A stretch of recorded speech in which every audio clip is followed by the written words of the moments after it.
Welcome all attendees and all panelists to the iMedia Capstone presentations. Thank you for joining us in our room. We are doing health in our room. We have 6 iMedia graduate students who will be presenting their capstone presentations to you today, and all of them are in some way related to health. Just a few tips for the attendees. If you can, while the panelists are doing their presentations, please mute your own computer and as well as your video. All the other panelists will have their video muted as well as their audio. If you have any questions, please post them in the chat function. And in the chat is where I will ask those questions to the panelists after each panelist does their presentation. So we'll do a presentation, we'll do the chat Q&A after each presentation. And some of our panelists will have links that they will share with you, and they will share those in the chat box. And so when you have a link in the chat box, you can go to that link. There might be some videos. WebEx doesn't play videos asynchronously all the time, and so they might give you a video that you'll then click on, watch the video, and come back. But again, please keep your audio on mute, and we won't have any problems. So I'm very excited for these students to show you the work that they've been doing all this semester. And all of these presentations are, and their projects are based on the work that they learned here in the fall with the iMedia program at Elon University. So first up, we have Cassidy Colson, who will be presenting. Cassidy, I'm going to make you the presenter, and please take it away. Okay.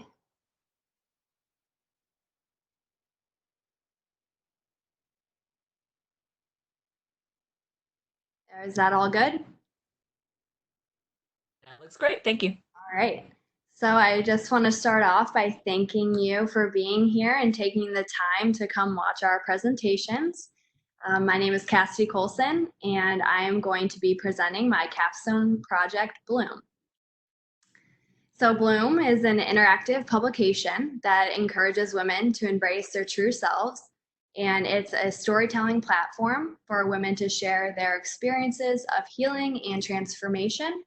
The target audience is young women in their 20s.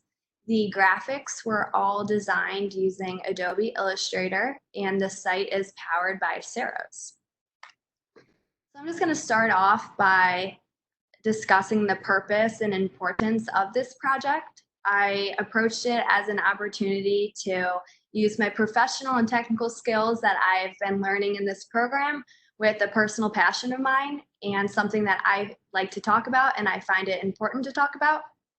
And Bloom is a platform that is building a community of women that is, just based on mutual understanding and support. And my goal was to try and disrupt this competitive nature that I feel like women are all often conditioned to have, and instead replacing that with an uplifting attitude and just general respect for one another, and encourage empowerment through listening and learning from other women. So I'm going to talk through my process, which began with content planning. And the first step was to create a user persona. It was important for me to understand who I was writing for, what motivates this person, what characteristics do they have, what frustrates them, to best plan my content around that person, and to understand why they would need a platform like Bloom. So Bloom consists of articles written by myself and a few contributors, which are just women in my life. So you see the middle artifact is a content inventory, just a small part of it, and definitely reflects the early stages of the content. So although, all these topics aren't necessarily seen on the current site, they, the themes are still there. And this content inventory was a way for me to really, get down to the details of the type of content I wanted to include, who was writing the articles, and what the overall tone of them would be. So from this point, I created a sitemap, which was categorizing these articles into broader topics. So to do this, I really, looked at all the topics and found underlying themes and ideas that tied them together in a way that made sense to group them for the navigation. And then after content, I moved on to the design process. So these two artifacts are the documents that really guided that process for me. You see the mood board, which includes the logo, the color scheme, which was intended to evoke feelings of joy and happiness, but also calmness. And you can see the fonts that are used on Bloom, and then just general layout inspiration I had. And the next artifact is a graphic element inventory. So as I created my graphics, I would add this to this document, and it allowed me to ensure that I was maintaining a coherent style. So, the color scheme and just like the overall vibe of the graphics, I wanted to be very consistent. So yeah, I, made sure they were punchy and vibrant, but also just simple. And then I think it's interesting to reflect back on some of the challenges that I had over this process. And the main one is the general shift in the magazine's purpose. So it was originally entitled Shine and was intended to be more of a guide for young women to practice more positive mental wellness habits and mindset. And this kind of all shifted as I was receiving content and writing my own content. And I noticed that these women were more so just telling their authentic stories and feelings and being so honest that it didn't come across as instructional or, how to do this or do that. It was just them being so honest. And this kind of inspired this shift to more of a storytelling platform. And, I really embraced this change because I feel like it showed that, maybe this is what women need, a platform to be heard, to be listened to, and to just, resonate with one another's experiences. So the title Bloom kind of grew from this idea of, embracing transformation and growing and all the pain and beauty that goes along with that process. And another challenge I had was I definitely was taken back by how long it took to develop and organize the content. And I always wanted this to be the focal point of my capstone project because I love writing and I think it was just always the most important part to me. So I did have to just stay patient with, giving myself extra time to see this content through and develop it further. And, relying on other people isn't always easy, but it was something I had to navigate, the communication with my contributors. And, I'm very thankful for them for being timely and all of that. And another challenge that went along with that was, as the content was flowing in at different times, it was difficult to fully grasp the scope of the content. So I feel like this made me hesitant to really fully jump into the design process because I didn't want to make designs that didn't support the words that were being said. And I just wanted to make sure that I was giving supporting the words with my visual designs and not taking away in from the words in any way. So those are just a few of my challenges. And I'm going to shift quickly to the actual site.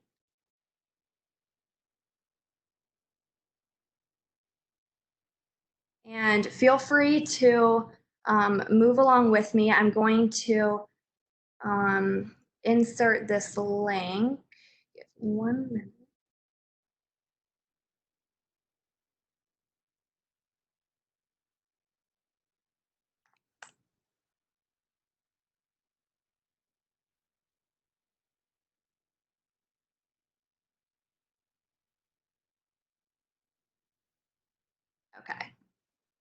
So feel free to move along in any way you want, but I'm just going to highlight this how-to button. And this usability feature, I wanted to allow the user to consume the content in the order that they desire or felt natural to them. So I did that in a few different ways. Every page has the home icon, which allows the user at any point in the journey to return back to the table of contents. And then the arrows on the bottom of the screen allows the reader to have more of a traditional reading experience, just flipping page by page.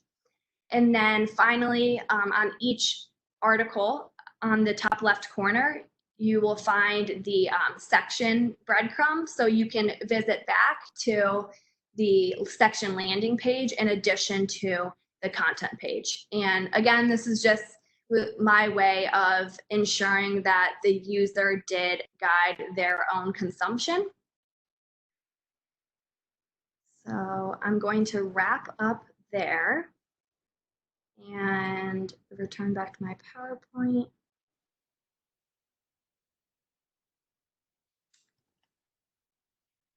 So yeah, thank you for listening, and I'm happy to take any questions that you have. So I'm reading from the chat. I've got a thing from Ben that says, not so much of a question, but I would just say that I love the cohesive nature of all the aspects of your project so far. The visual identity is very clear and purposeful. So I have a question to jump off from that comment. What was your inspiration for your color palette or the kind of simple nature of your graphics? So in general, I do have just a naturally contemporary and clean visual aesthetic or taste. So that's just naturally how I design. And for the color choices, I think I briefly mentioned this, but I definitely wanted the site to feel uplifting and joyful and happy. But so that kind of inspires the warm colors in my palette, but then also just evoke this sense of calmness because some of the topics aren't all sunshine and rainbows. So, just using the cooler tones to just evoke like a serenity kind of feeling I thought was important. So, though that's why I chose to include both ends of the spectrum. And yeah, that's really it.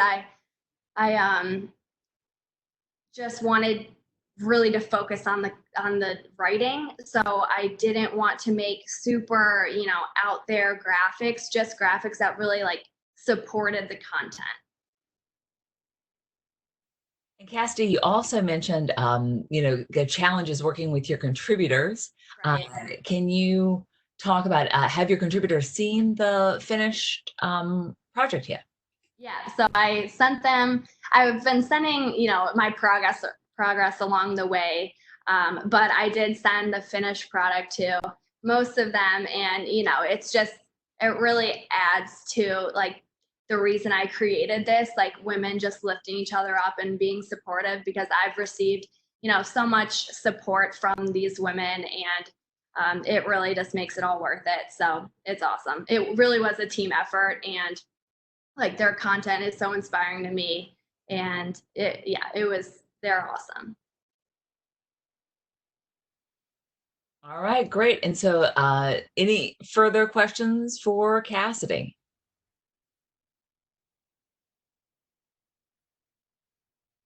Thank you, Cassidy, so much for sharing your project. Next up, we have Rachel Eggleston. And Rachel, I will make you the presenter. And take it away, Rachel. Thank you very much. So, like she said, my name is Rachel Eggleston. I'm actually from Charlotte, North Carolina. I attended NC State prior to going to UNCG and finishing my BFA in New Media and Design, and then coming to Elon University to attend the iMedia program.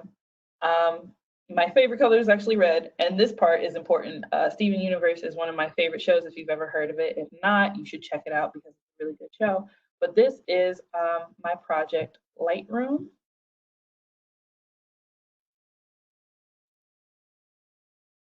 Let's get started. Lightroom is a prototype of a mobile application.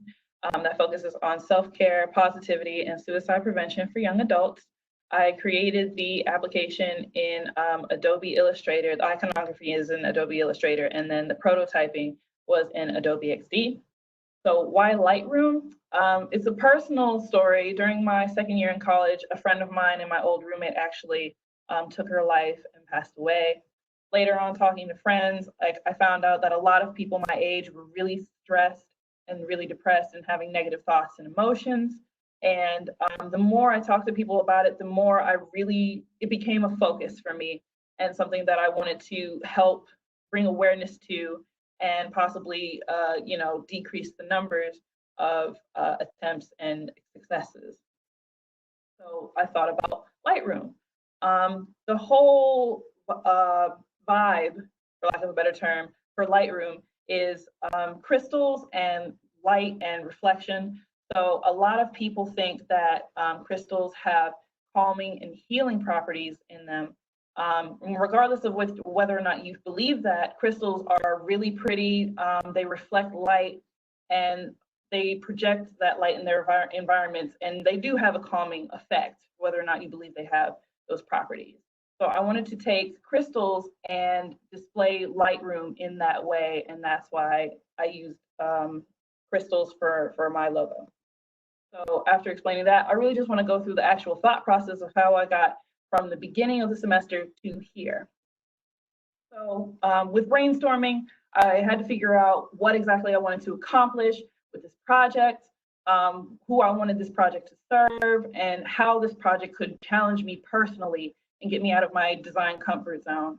And at first, I really wanted to do a documentary, but I didn't think that I'd be able to positively talk about this in a way that makes people comfortable. So after speaking with professors and peers, I thought, let me go ahead and design a mobile application that focuses on self-care, self-improvement. And then I had to think of who this project was going to serve. So I narrowed my target audience down to young adults ages around 18 to 35. I really had to focus on what those young adults might be looking for from this product, what type of design they will want, what's the easiest type of design to navigate, so on and so forth.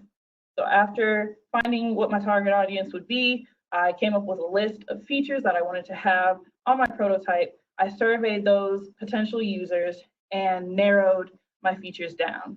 I also surveyed my potential users on what applications, like what features, what pages were most important to them. Would they even use a self-care mobile application? And what features weren't as important for them to have. And then after coming up with that finalized list of features, I came up with some drafts of some designs, surveyed them again, and then found which designs they were leaning towards more. I also surveyed them on color schemes. Because Lightroom is very focused on crystals and how light reflects, I wanted to make sure that users had an option to choose a color scheme that calms them, relieves them the most. So after surveying multiple potential users, these are the color schemes that I came up with. It's about 7 of them. So, and then coming up with the color schemes, I had some low fidelity prototypes that I went through. And then after creating those low fidelity prototypes, I began my usability testing. Now, at this point, unfortunately, COVID-19 reared its ugly head, and we had to shut down everything. And I had to do my usability testing remotely, which isn't bad, but I could get more data if I had been in person usability testing. But this is fine because I asked my users to go ahead and complete some tasks to help with figuring out if navigability was easy or not, seeing whether or not the iconography made sense. And after multiple tests, I made tweaks and I made changes and adjustments, and then I came up with my final product. Now, what I learned from creating this product, designing an in-depth mobile application prototype, it takes a lot. And like during my process, Adobe XD actually updated its program, and so I was able to I had access to using music which is one of the features that I originally wanted to have in my prototype. However, the capability of using music was a little iffy because you could have it, but unfortunately it couldn't play across multiple pages. So even though I wanted to have music, I couldn't really do that. And if I get this app developed later on, then that will certainly be a feature that I include. Conducting remote usability testing. Like I said earlier, it's a lot easier to do usability testing in person because you can record the person who's testing. You can time them to see exactly how easy everything is. You can get a whole lot more data. But unfortunately, like, I had to do what I did with what I had. So I had to test remote. Ethical issues in creating this health-related app. Something that I didn't really think of until maybe a little later was I actually wanted Lightroom to be a forum, and I wanted it to be more of a talk space for people with, similar issues to come together and be able to talk through their problems.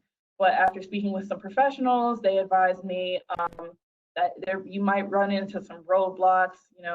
Not everybody has the best intentions, and because of that, I couldn't make Lightroom a forum.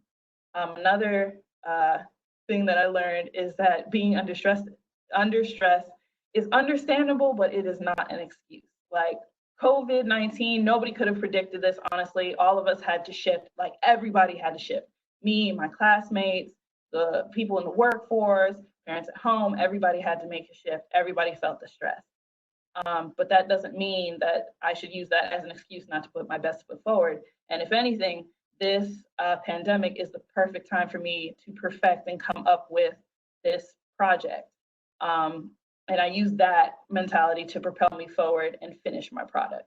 So that is my presentation. If you'd like to see more of my project or anything else that I've produced, you can go to my portfolio and a link will be provided in the chat. You can also email me if you have any further questions after this at reccleston@elon.edu. Great, thank you, Rachel. And I want to open it up to anybody who would like to give Rachel any comments or feedback or questions to please put that in the chat. Rachel, I really appreciated your section of reflection about what you learned during this time. So do you have any advice for next year's group for their capstone? I think the elephant in the room is talking about the pandemic and how nobody prepared for that. Nobody could have prepared for that. I think the biggest takeaway is probably, obviously have your scheduling in order beforehand, and I think a lot of us did, but give yourself enough time, enough of a gap where if there is something, a bump in the road, it's not going to throw you off track. Because I had my last week of creating my app, I had my last week blocked off for an extra piece that was optional. So when this pandemic hit, that optional piece wasn't a priority anymore. And I used that extra week to get all my necessary tools together and finish my product. Great. We have some things from the chat. Your dad found it to be awesome. He did have a question, what is boating school? That was on the reflection. That is a reference to SpongeBob. So is the episode where SpongeBob was supposed to write an essay about what he learned in boating school, which was, basically their driver's ed. So I just had a little tidbit in there about it. And also we have a comment there.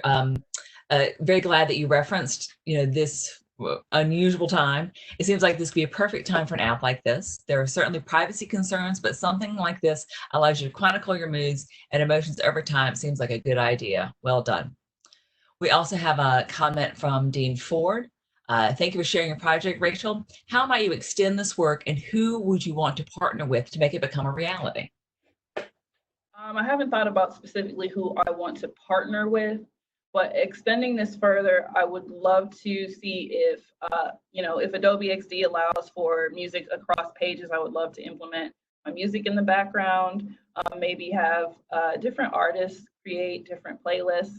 I would really love to focus on the there's a directory for counselors, and I would really love to update that, add filters so that if somebody wants a specific, like a male versus a female counselor, that they could do that.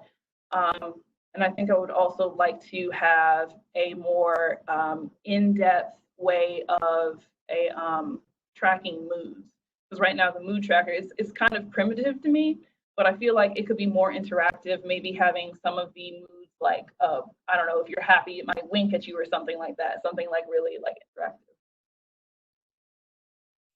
Great.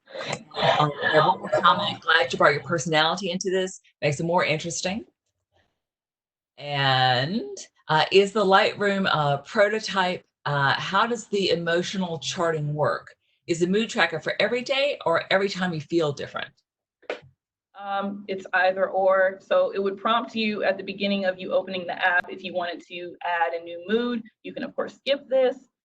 If you wanted to, if you were already in the app and you remembered something from earlier that day that made you feel a certain type of way, you can go into the mood tracker and you can add a new mood.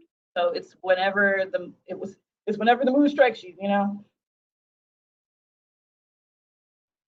Great. All right. Thank you so much, Rachel. Thank you. All right, I'm gonna make Amini Moore is our next presenter. And Amini, you have the floor and you should have your presentation. You have the presenter role. You guys see me? Okay. I gotcha. Hi, my name is Amini Moore. I'm gonna get my presentation set up here. And my project is the Big Bully Foundation. The Big Bully Foundation, for my project, I made a blueprint for a future organization that I plan on implementing in my hometown of Durham, North Carolina. The Big Bully Foundation is a program that's designed to provide guidance and support for school-age children, particularly at-risk youth and minorities in Durham, North Carolina area. My capstone project consisted of me creating an interactive website that will serve as an informational source for people who would like to know more about my programs or get more contact information from me. The project was produced using WordPress and Xerox. I also used Adobe Illustrator and Premiere Pro to edit videos and make logos and animations for my website.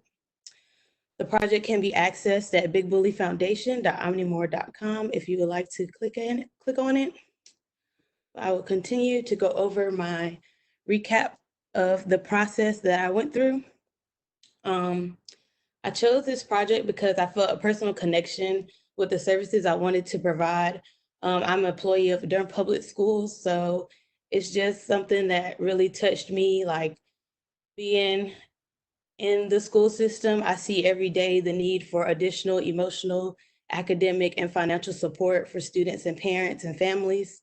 Being from Durham, growing up as a minority in Durham, I know my parents, they always did the most that they could to help me succeed as a student, but I know I wouldn't be who I am or where I am today without the extra people in my life that went the extra mile to help me out, as far as teachers, coaches, my parents' friends that really saw potential in me and gave me that extra help that I needed to succeed.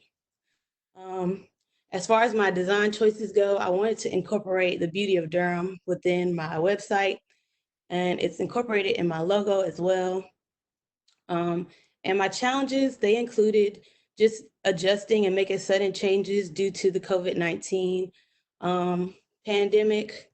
We all had to make certain adjustments to our project that we may not have expected. I wanted to incorporate a little bit more video and things like that, but due to COVID-19, I just switched it up and made the necessary adjustments to make my project the best that I could.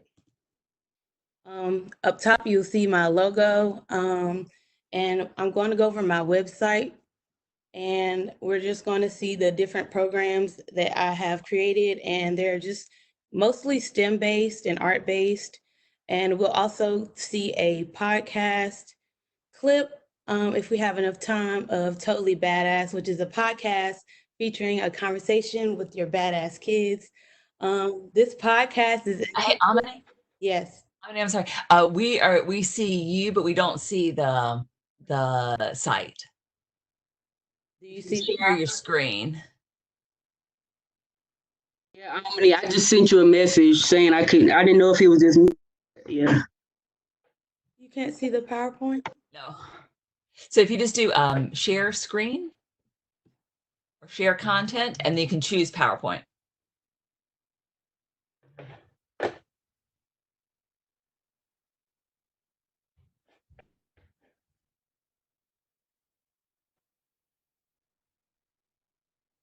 There it is. See it now. Yeah. Okay. Well, I went over everything in the PowerPoint already. um, I'm sorry. I thought you were just explaining some things, and then we're going to go to the site. I apologize. I went through the whole PowerPoint already, but it's okay. It was just words. So, If you want to put the link into the chat, then everybody can go to the site. all right.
Then go.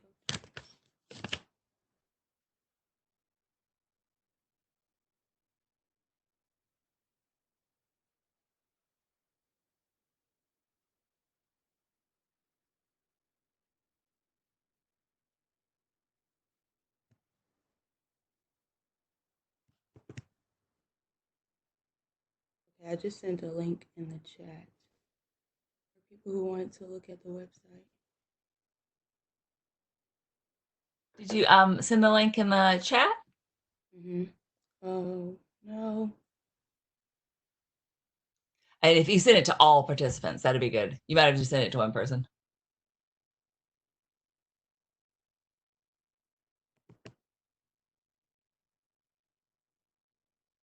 There we go.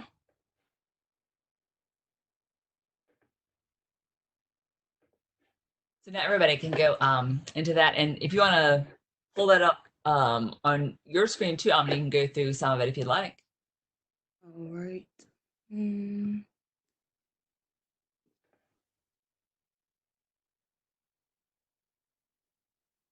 Are y'all able to see the screen? Nope. Yep. Yes. No. I see the PowerPoint. I don't see the website.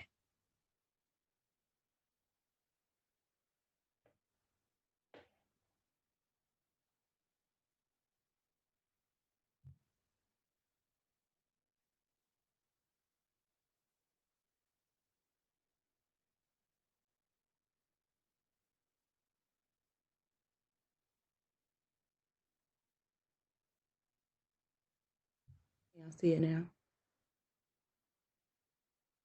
We've got the Big Billy Foundation, one of the PowerPoint slides.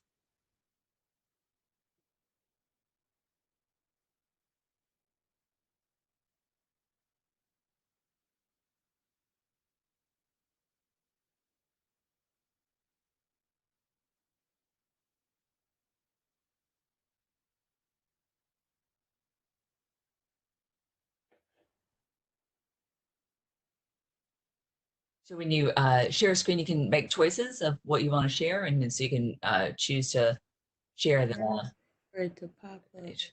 it goes. Did y'all see it now? Yeah, there it is. So we have my website right here, and basically it just goes through a highlight of the programs that we offer. It goes over a short overview of the statistics of Durham Public Schools right now. Currently, we have 15% of limited students who have a limited English proficiency.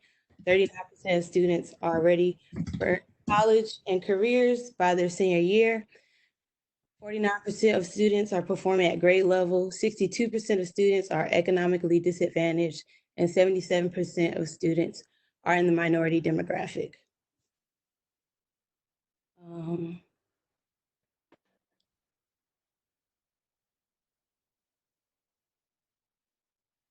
So the Big Bully Foundation stands for Bringing in Guidance and Building Up Liberated Leaders and Youth.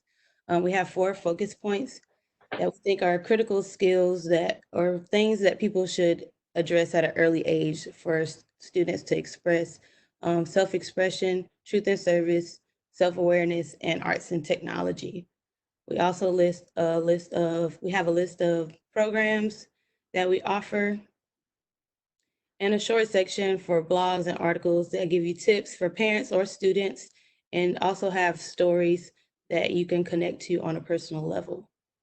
When we go to the About Us page, we give a better idea of what the Big Bully Foundation is and our focus points and what we have to offer. We have a couple of facts. Only 27% of the students in the US study a second language, whereas the median for European countries stand at 92%. 30% of first-year college students drop out after their first year. And we have a little tip at the bottom corner: reading closed captions while watching TV can increase literacy skills. So we have a couple videos up top. One is an explanation of what Totally Badass is, the podcast, and another video is just a better exclamation of what the Big Bully Foundation is. So I'm going to drop a link in the chat so you all can watch the video. So when we get the link, if everybody could mute themselves, go watch the video, and then come back, please.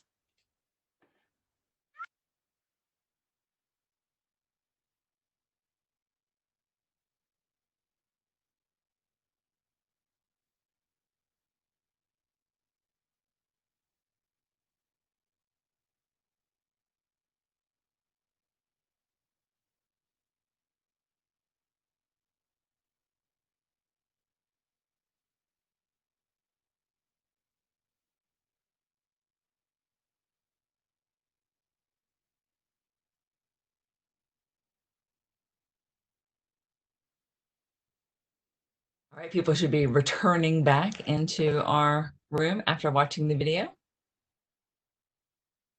Yeah, is everybody finished? I think it should be. Yes, go ahead. So that was just a summary of what the Big Bully Foundation is and what it stands for. Once again, my name is Amini Moore. You can add me on LinkedIn. My email is provided below, and my e-portfolio. Thank you all for watching and tuning into my project. Thank you, Amini. And if you want to, you can put up that final slide of your PowerPoint again, if you like, with your contact information while we do our chat. It should be up. I pressed PowerPoint share screen. Do y'all see it? No, we see the YouTube. There it is. So we have some questions and comments. I have one from Ross Wade. Where do you see this project going in the future? Or do you have goals, and do you have any thoughts about growing advocates and mentors? Yes, so the future of this project, I planned on starting a summer program, but due to COVID-19, I don't think it'll be starting this summer particularly. But I would like to import these different programs into different schools across Durham and connecting with different programs, other like nonprofits and programs that can bring forth these programs without,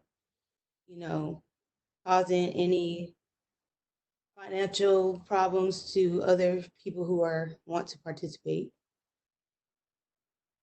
Great, thank you. A question from me, can you talk about what you do with the Durham Public Schools and how you think this can help students that you interact with? I am a before and after school group leader for different schools. I come in different schools, and we just take students who are in aftercare and provide them with activities that throughout the day until their parents come home or come get them. But it's more than just babysitting kids and watching them. We do homework, we do activities, we take them out, we show them, we go on field trips during the summertime. So it's just kind of like introducing new things that they might not be accustomed to, or they might not see if it wasn't for somebody else introducing it to them themselves. So, I mean, like I said, a lot of students need more than academic support, financial support. They need just attention. Some of them don't get enough attention. So just being able to be there and be a source of support for them is more than something small that they would overlook. It's really a big part of them becoming who they are when they get older. Great. I have a couple of more comments for you. So kudos on the personal reflection you offered as to the purpose behind Big Bully Foundation. Process in this area has to start in formative years. Also, they found your demographic statistics interesting. Also, good job fighting through the technical difficulties. Great message. And another question. Based on your experience, what skills do you feel most strong after doing this project? Are there any skills that you'd like to grow after doing this project? I feel most confident in my skills of public speaking and just connecting with children any day on any topic. I feel like I have a good way to connect with kids, whether it's finding out what they like to listen to, or just like what they eat last night, or find out what's their favorite subjects. Just finding a way to keep them entertained and to connect with them. I think that's my strength. And what was the second part of the question?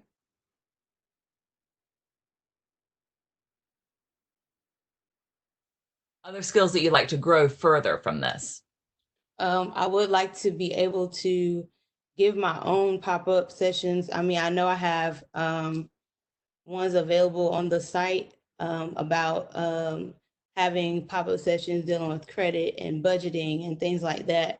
But all those topics, I'm not the most knowledgeable on myself. So I want to grow with my program. So it's not just teaching kids what things that they should know, it's teaching everybody. It's building a community. So building a community of knowledge and passing that down to students and other people to just keep it going.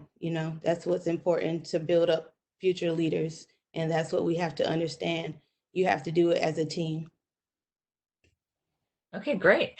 We also have another question from Dean Ford. There is another Big Bully Foundation that was established in 2003 that has a Facebook page. Are you associated with them, or is this a different project? It's a different project. All right, great. Any other final words? That's it. Thank you all for coming to watch our projects. Thank you so much. Okay, Hillary is up next. So Hillary Bell now has presenter privileges. Take it away, Hillary.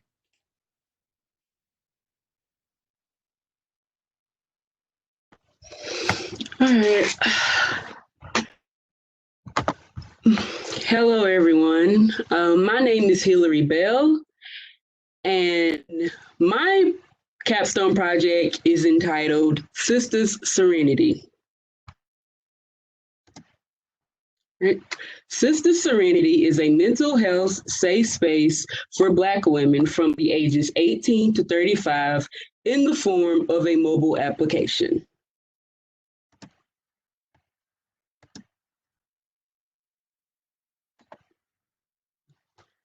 All right. I have always heard the phrase, when you know better, you do better. Why did I reference this phrase?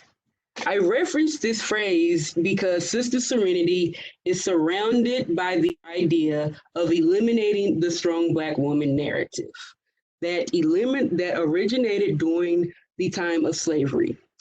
Therefore, this generation of young Black women can do better with taking care of their mental health because they know better than their ancestors about taking care of their mental health. All right, so why did I choose this topic? I chose this topic of mental health because mental health is important for everyone, and it's especially important in the Black community, and because there is still a large cultural stigma that is placed upon the topic of mental health in the Black community. This is especially true for Black women. Due to the fact that they are sometimes forced to live up under the strong Black woman narrative or superwoman narrative, rather.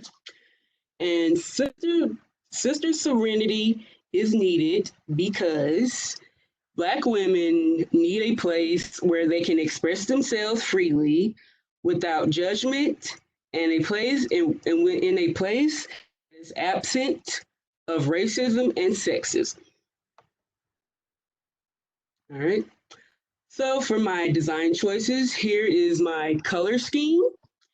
And I chose this color scheme due to the research that I conducted about the colors that are usually used to market Black products or Black targeted products, specifically the ones that are targeted to Black women. So I utilized that information and applied it to my design. Here is my logo for the project itself and the application. And here is the application icon I created for Sister Serenity. All right. Some of the challenges that I faced were basically one for the mobile application was just trying to make sure that I chose the right color schemes that look nice and the right layout that look nice, but also make sure it adhered to the UI and UX design rules of iPhone 11 because Sister Serenity is originally designed for iPhone 11, but I also made a second prototype for the iPhone X. And I also faced challenges with my marketing animation that is entitled I Uplifted a Black Man, which is also associated with the mobile application, which basically markets the mobile application of why Sister Serenity is needed. So, and that can be found on my website. And I'm also going to post a direct link to my website and video prior to after my presentation. All right. Now we're going to go into some of the more important features of my mobile application. So here you see, here is the home screen of the iPhone 11. And here's the icon of Sister Serenity. So we're going to click that. All right, here is my landing page, which also includes my logo and my tagline. And it reads, "No need for tears or fears when your sisters are here." All right, here's my homepage. It includes login, become a sister, which basically just means becoming a member of the application, and continue as guest, and about us. And I also found it essential to include the National Suicide Prevention Hotline on the home screen. So we're going to log in. So here you type in your email address or sister name or the name that you use for the mobile application, and you type in your password. And there's also a forgot password or reset password button. So we're going to log in, and the arrows serve as the back button. All right, so here we are at the main menu, and these are the main features of this application. First, we're going to go to the art wall that is strictly for members or sisters. Okay, here is the art wall, and it reads, write, draw, express, release, repeat. And to ensure that this is a safe space, we have community guidelines. And this page has a similar setup to Instagram. And basically, users can express themselves artistically any way they see fit. They can post videos, they can post photos, or they can just write a journal entry or a poem. So we're going to go to the main menu. The next feature that I'd like to bring your attention to is the find a therapist near me. All right. So in order to, if someone is looking for a therapist near me, because sometimes some people just want someone to talk to, that does not really mean that anything is necessarily wrong with you. You can type in your city or zip code. And I use Elon, North Carolina as an example. And here you see a list of actual psychiatrists and psychologists pages and direct links to their phone numbers. And if this app was actually to be created, it would be connected to Google Maps. That's where the map comes from. Here we have the domestic violence resources. All right, and I would like to add that I added this to a mental health app because many of you may know or may not know that domestic violence goes hand in hand with mental health issues, and Black women are more prone to experience issues with domestic violence. And I also included the National Domestic Violence Hotline phone number. And here are the red flags over an abusive partner. There are 2 pages of this. And after you finish reading these rules, you can return to the domestic violence resources, where you can also type in your zip code or city. And I used my hometown, Reidsville, North Carolina, as an example. And here's a place where if you're looking for domestic violence help near Reidsville, you can have access to that. Now we're going to go back to the main menu. The last one is the methods of self-care.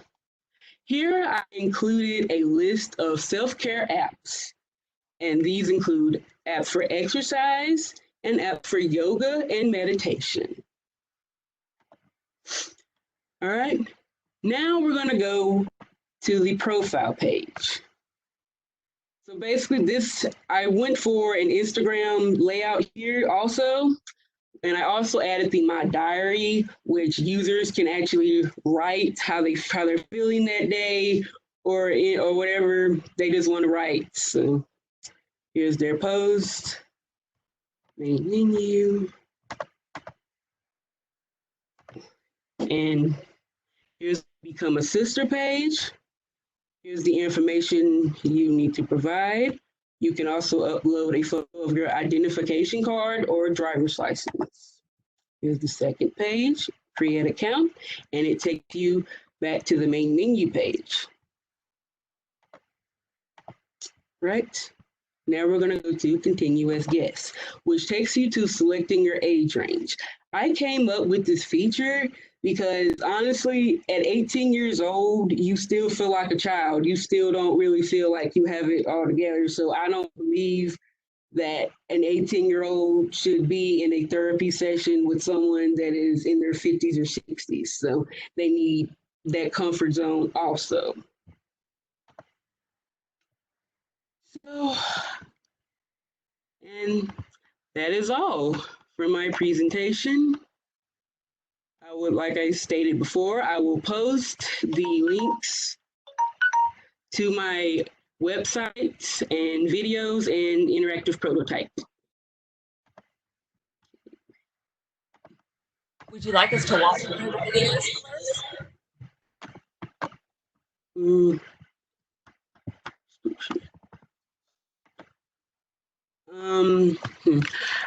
The video is like 3 minutes long, and my website is very content heavy because it's a lot to take in. So I would just recommend doing that in your own leisure time because it is so much to take in. But I felt that it was needed because this is such an important topic and such an extensive topic at that. No problem. Well, let's start the Q&A. On your community guidelines, since everything needs to have community guidelines these days, the ones that you developed for your program, for your app, where did you get the inspiration from? Is there any one that you're kind of basing your community guidelines on? I wouldn't say not specifically, but I just basically just said, please do not post anything that offends anyone's religion, sexuality, anything of that nature. So. Now there's also a lot of need for administrators to who's going to decide, okay, you're out, or here's a warning or anything like that. Have you thought about how many administrators you might need to, if this were to go live? I'm not really sure, but I know I will need a few of those since I am not in the psychology field. And I also worked alongside Dr. Avatar, who is one of the head people over the psychology department at Elon, and she basically helped me along with this too. So I'm just will need other people who are more specialized in that subject. Okay, great. I have a question from Dean Ford. What are the next steps from this app, and who might be a partner to launch with this? And then also, so it's kind of a three-parter. And then what are some other products or apps that might have influenced you to make this one? Oh, okay. Well, so actually, Dr. Avatar, when I initially emailed her asking for her help, she said, well, me and my grad student or research student, we're actually looking for someone to develop an app of this caliber. So I'll probably continue working with her. And as far as my inspiration, I got this inspiration from the BetterHelp app. And I actually not logged into the app, but interacted with the app, and the app is not really exactly what it's advertised to be. So I said, well, why don't I create my own? And I also got that's where I also got the inspiration for the animation from. And can you talk some maybe about your color scheme and the overall look of it? For like as I previously stated, the color scheme is made to specifically cater to Black women. Like as I stated, as you saw with the photos of the beeswax and the dark and lovely, they use a lot of yellows and purples and things. And most of the time, you see this. Oh, this is. Let me see that. This is for me. Okay, so. All right, great. Any other final comments? Anything else you want to share, Hillary? And if you could share those links in the chat so that everybody can see them. Thank you so much, Hillary. Okay, next up we have Melissa Dale. So I'm going to make Melissa a presenter. All right, Melissa, anytime you're ready. Thank you. Okay, I'm going to share my screen so that y'all can see my presentation.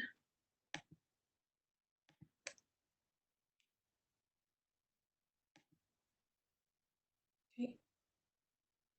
All right, so I'm Melissa Dale. I am from Newport News, Virginia. I'm a graduate of Norfolk State University, and this is my capstone project, Melanated Zen. So Melanated Zen is a website that encourages Black adults to practice yoga and mindfulness meditation, and I created this using WordPress and Adobe Premiere Pro. And it can be, and that's the link, but I'll post it in the chat towards the end of the presentation. I'll just move right along. And my PowerPoint has frozen, so I'm going to stop sharing for 1 second and go back in.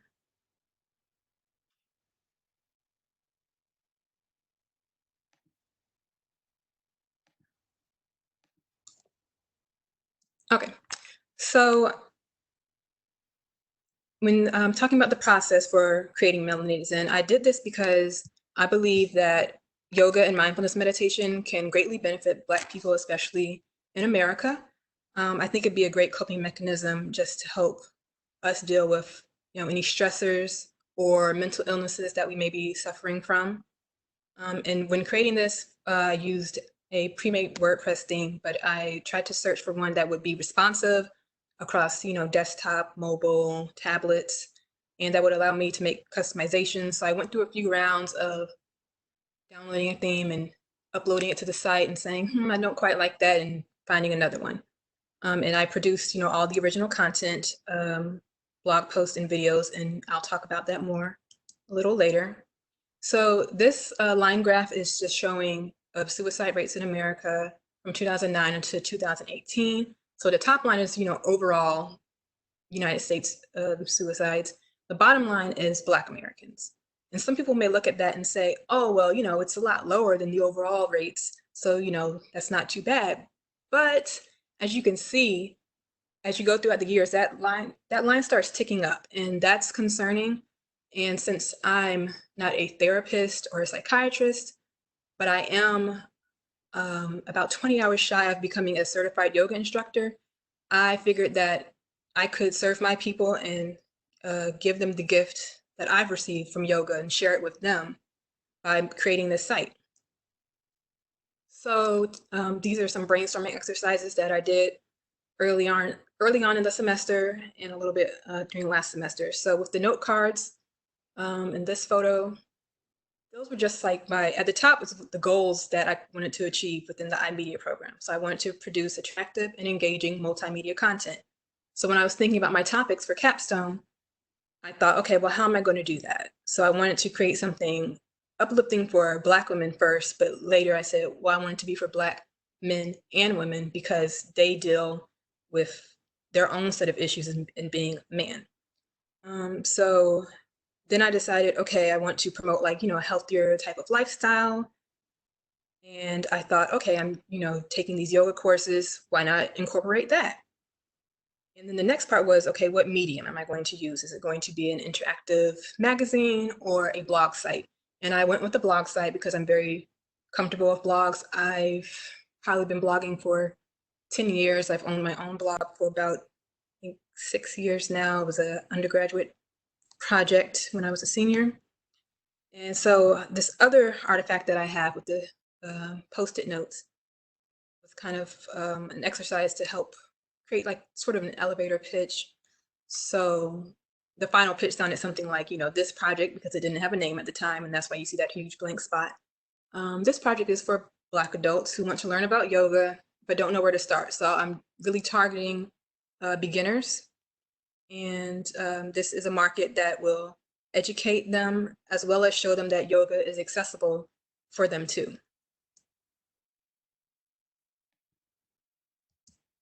Okay, so this next part, on the left, you see this very rough sketch of what my website could have looked like. And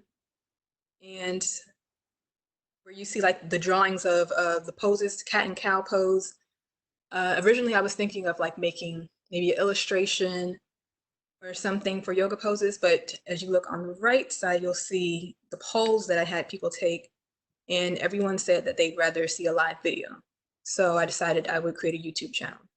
And when I was trying to come up with a name, one of my classmates proposed Melazen because it kind of sounds like melanin, also kind of plays off my name, first 3 letters in my name. But I was afraid people would mispronounce it because when I did that poll, they were either going to pronounce it Melazen or something else. And also, Melazen is an Indian soda company. I'm not sure if they pronounce it the same way, but I didn't want anybody to come after me. So Rachel, who you saw earlier, actually proposed melanated Zen. And at first I was like, I don't know. But then I decided I actually did like it. So I bought the domain. Well, I took the poll, then bought the domain, because once you buy the domain, there's no going back. And melanated Zen was born. And let's hope we can go to the next slide. Okay, so this is the homepage. There's like a little blurb right here that tells you about the site, what you can expect from it. And with my my nav bar and my headings, they all have, the Zen theme other than the homepage. So Zen Melly is the about page where you'll learn about me specifically. Zen Thoughts is where my blogs are. Zen Practice is where you'll see the videos, and Zen Connect is the contact page.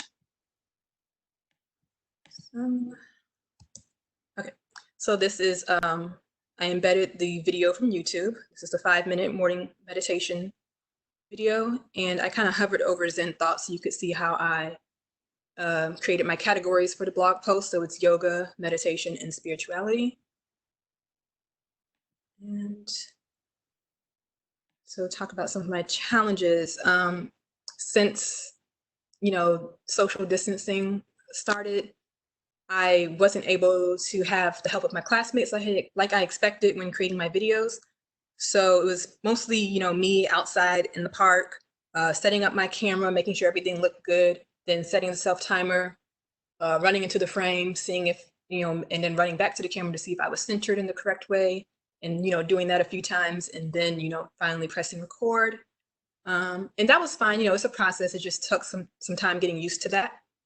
And the reason why the video on Zen Practice is a guided meditation video, so you'll hear my voice, but you don't see me in it. I wasn't able to make my instructional videos right now because I'm dealing with a pinched nerve in my toe, which I was actually trying to film a video one day, and I went up on my hands and knees, and just this pain, I don't know, it actually shoots through the leg. But I spoke to a physical therapist. I've been to the doctor. So once I heal, my future plans, if I could go to the next slide, there we go, are to create my proposed instructional videos, because I still have my plans and sketches, everything drawn out, because I definitely want Melanated Zen to serve its intended purpose, because this is way more than a capstone project to me. It's very personal, and I definitely, I want to be able to connect and help people. And I'll definitely utilize social media more, especially Instagram, Facebook, Pinterest, to help promote and engage with people. I mean, I have the YouTube, but, I think being able to engage with them outside of that is a big part too. And also, I like the fact that I did this through YouTube, because there are a lot of like websites where you can go do yoga, or some people offer it on Instagram Live, but they'll say, okay, join me on Thursday at 6 p.m. But a lot of people don't have the time to do that. So Melanated Zen is there for you when you need it. And the things I learned, content producing, but on a bigger scale, because I'm used to just writing, but being able to shoot the videos and take the photos was a newer experience for me, but I really enjoyed it. And the video production, editing, getting used to Premiere Pro. I'm really looking forward to going further with that. And also the SEO piece of it too, so that, I can make sure when people search Zen, maybe I'll pop up, and I made sure that I also, for the accessibility of my page, I made sure that I put alternate text tags. So if anyone is using a screen reader and can't visually see my images, their screen reader will read out, this is a photo of somebody sitting in the grass doing yoga. And that concludes my presentation. My email is there. I'll have somebody drop my portfolio site in the chat so you can see more about my site and actually see the actual site, and as well as my LinkedIn. And you can find me on Twitter at @TheMelissaDale. And that is my Facebook page too, for my personal site. So thank you all for watching. Thank you, Melissa. Now we'll start with the Q&A. We have a question from Dean Ford. How might you promote this site? Okay, so definitely probably with Instagram first. I've already kind of started like building, how I want the page to look and everything. And I have a page, but I just haven't put the content there. And so I have a few followers, but basically I would take my personal page and promote there first to say, everyone follow this page, or if you want to learn more about yoga, please follow this just within my network. And of course, sending it out to my Elon network, which is a great network to utilize. So yeah, and then just trying to be consistent, making a content schedule. And with Facebook, sometimes you can, with all of the sites, you can make paid posts. Sometimes it's worth it, sometimes it's not. But I think early on, I would just make one paid post and make one unpaid and just kind of compare and contrast, see which one does better, so I can know, okay, I need to keep providing, like keep thinking about my budget so that I can keep providing paid posts, or, oh, I don't need paid posts, I'll be okay. Great. You mentioned earlier on about the polls that you did with probably friends and family, and how they kind of influenced you. Can you talk about the importance that those polls played in this, and would you use them again in the future if you develop more things? Yeah. So, I mean, I can have my own ideas and thoughts of what I think will work, but it's really important to get, the views of other people, because I'm not making this for me, I'm making it for others. So I need to, see how other people are thinking and how my users might be thinking. And, I regret not doing more testing, honestly, but I think I was just so focused on, I got to get this site up, I got to get this content up. So like in the future, I think before I really get into my instructional videos, I'll do some more surveys or tests, seeing what people want to, what do you want to see? How do you want somebody to teach yoga to you? Like, do you want me to explain it to you first and then do, or do and explain, or even, maybe make some type of illustration so they can see what muscle group I'm using or things of that nature. Great. Alyssa Moss commented, as a licensed therapist, I can appreciate the ability for clients to reach wholesome sites that promote self-care and wellness. I look forward to the future development of the site. Thank you, Alicia. That's my big sister. For this, you talked about that you hope to do videos in the future to really expand your YouTube channel. What are some of the videos that we might see? How long would they be? What were the type of yoga that we would see in those? So since I'm focusing on beginners first and foremost, the first type of videos, I would definitely keep them short. And so I wanted to kind of just like move through it in a way. So like my first video would be maybe seated poses, just sitting cross-legged or with my legs out in front of me, doing some, head exercises, and maybe things that would be easy for people to do who sit at a desk a lot, because I know that's a lot of us right now. It literally is us right now. So I wanted to do things like that for the first video, seated poses, and maybe like hands and knees. And then the next video would be, coming off the mat a little bit, coming up off the mat, and then rising up. And I think later on, once I get through the basics, then I could create more themed videos like bedtime yoga, yoga to help relax you, or yoga before you go on a run, because when I was able to, I did like to run for leisure. So things of that nature. Okay, great. Well, take care of yourself, feel better, and we look forward to seeing some of those videos in the future. All right, moving on, we have our final presenter, Ashley Kimball. And so I'm going to make Ashley our presenter. So again, thank you to everybody who has attended, and all of our students really appreciate it. After Ashley's, we'll do her Q&A and then sign off for the night. All right, it's all you, Ashley. Thank you. Hello, everyone. I just want to say again, thank you so much for being here and watching all of our presentations. We appreciate it a lot, so thank you. Again, my name is Ashley Kimball, and I've created an interactive website to teach kids about their bodies. So let's go ahead and take a look at my PowerPoint. Okay, so the name of my website is My Sexual Education, And if you haven't guessed, its main purpose is to provide information on sexual health issues. You can see the logo and the mascot of the site on the bottom right corner. This is Pip the polar bear. Not only does Pip function as the logo, but they're also used to introduce each page and topic within the website. Initially, I wasn't going to have any type of character in this project. However, the more research I did, the more I found it necessary to have a sort of comforting guide for my specific topic, because this type of information is usually very sensitive or uncomfortable to talk about, especially for my specific age range. Like I said before, this website aims to teach adolescents the basics of sexual health. My specific age range that I had in mind for my audience is around 11 to 16 years old. However, due to the poor state of our public health sexual education curriculum, I think that almost everyone could probably learn something from this website. The topics that I've decided to cover in this website are reproductive anatomy, sexuality, sexual transmitted infections, and chronic illnesses that have to do with the reproductive system, as well as contraceptive options and consent. I have utilized interactive panels, animations, and interactive choose your own path videos to deliver this information. And I have featured a link, I put it in the chat. It's also right here on the screen, mysexualeducation.com. I know these pictures are kind of tiny, so if you wanted to follow along, there's always that option.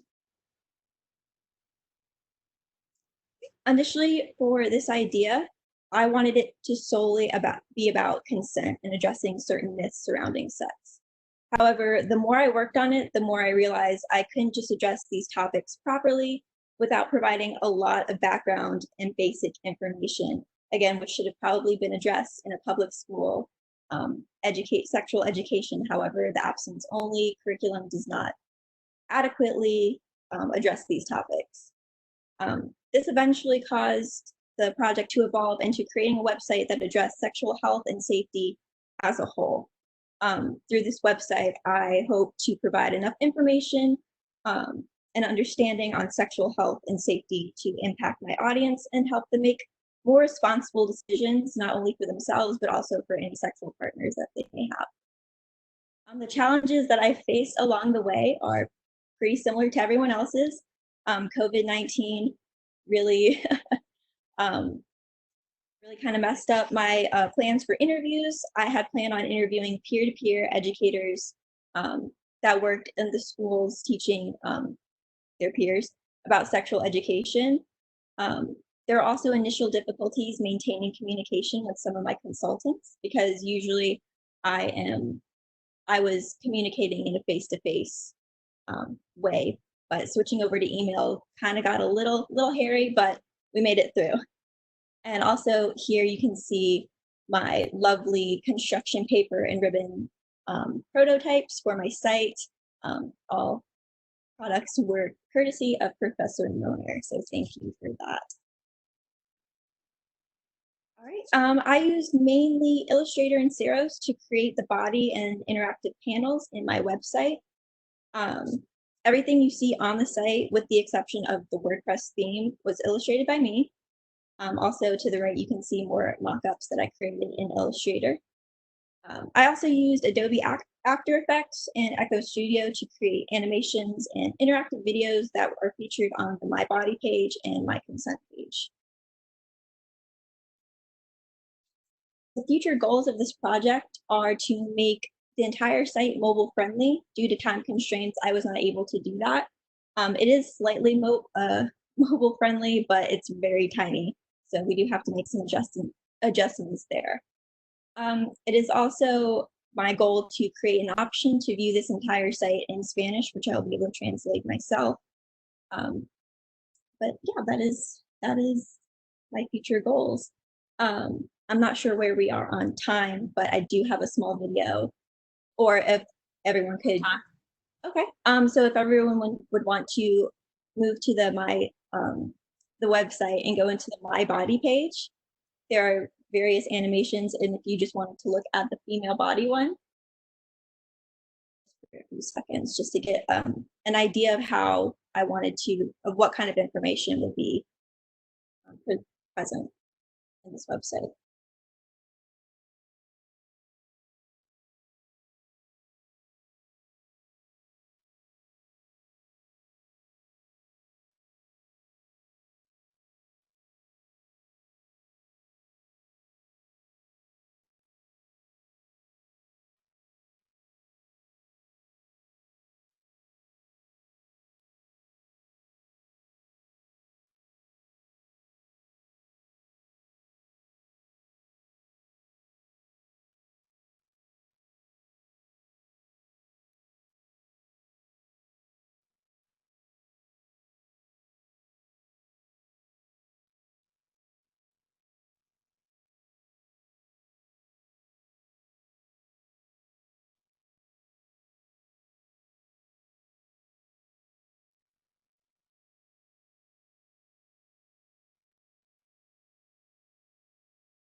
All right, I think that people will probably be able to come back pretty soon.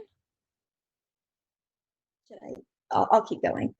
Okay, great. And just as a reminder for all attendees, if you have any questions or comments for Ashley, please put them in the chat.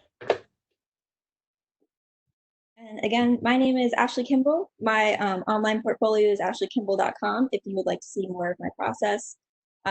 It is featured on there, and my email is ashleykimball9@gmail.com. So it's all pretty easy to remember. But that is it. Thank you so much. Great. And we have a question from Dean Ford, who says, thank you very much for sharing. You mentioned doing interviews and that you weren't able to do them. Why not do them using FaceTime or Zoom or some sort of resource like that? I was considering doing that, but the quality was not what I wanted initially because I had done a practice run. It just wasn't the quality that I wanted, but hopefully I'm still in contact with one of the consultants that works with the peer-to-peer educators. So hopefully once this pandemic decides to calm down, we will be able to move forward with those. So you did a really nice job using After Effects and Illustrator. Did you have any background in this before coming to the program? Nope, absolutely not. Professor Motley taught me everything I know. Great. What inspired you to do this? You mentioned that the lack of sex education in our public school system, but what inspired you to do this particular site? Well, like I said, I initially planned on this site being solely about consent. I do have not a lot, but I do have a few friends who have experienced sexual violence. So this website was kind of for them, just to kind of create a more like understanding and educational space for a younger audience. So eventually they'll be able to like grow up and make the correct decisions, the responsible decisions. Because I think that's where the problem lies in the not being able to access the correct information that you need. Do you have any future plans about doing a usability testing with your target market of 11 to 16-year-olds? I don't have any plans as of right now. I'm still in the process of making it mobile friendly, which I think would ideally be what my audience is using. So once I get that to be mobile friendly, hopefully by the end of this summer, I'll be able to conduct a few usability tests. Have you had any thoughts of trying to partner with educators for this? So this could maybe be something that is used in classrooms or after school programs or something like that?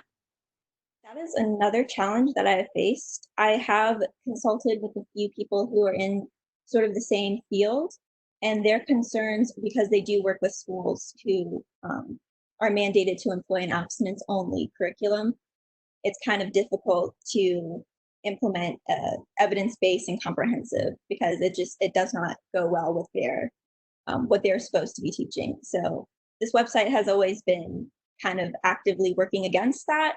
And so finding an organization who would be willing to help me has been a little bit difficult, or not help me, but host the site or want to promote it. But I'm still on the look. I'm sure someone's out there who would love this information. Definitely. Okay, anybody have any final questions, comments? And if all of our presenters could come forward and turn on their video, please.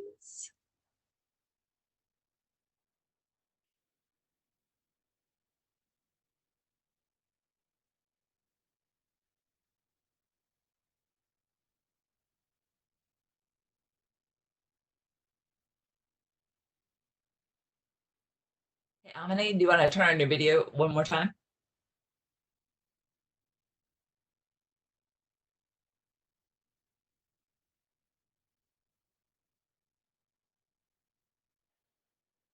There. Great. And so we have one more message from Dean Ford that says, thank you to everyone. It was super interesting and so exciting to see how far you have come. So congratulations to all of you. You have completed your presentations for your capstones. And I hope that you have a wonderful night. Thanks to all the people who attended. You have the links for some of the students' works, and they've shared with you their contact information. So please do get in touch if you're interested in their projects and speaking with them more about it. Thank you and have a good night. Congratulations.